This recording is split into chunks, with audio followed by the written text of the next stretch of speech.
প্রথমবারের মতো ইতিহাস গড়ে এএফসি নারী এশিয়া কাপের মূল পর্বে গ্রুপ চ্যাম্পিয়ন হয়ে জায়গা করে নিয়েছে বাংলাদেশ নারী ফুটবল দল। শুধু তাই নয়, 3 ম্যাচে প্রতিপক্ষকে দিয়েছে 16 গোল। স্বাগতিক মিয়ানমারকে 2, বাহরাইন ও তুর্কমেনিস্তানকে 7 গোল করে দিয়েছে আফিদারা।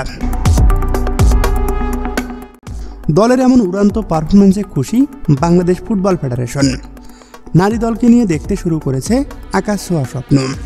তাই তো আয়োজন করেছে রাজকীয় সংবর্ধনা।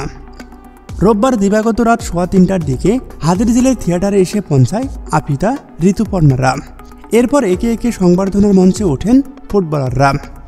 এর আগে রোববার সন্ধ্যায় মিয়ানমার থেকে রওনা দিয়ে থাইল্যান্ডে হয়ে রাতে ঢাকায় পৌঁছান আফিদা, ঋতুপর্ণারা।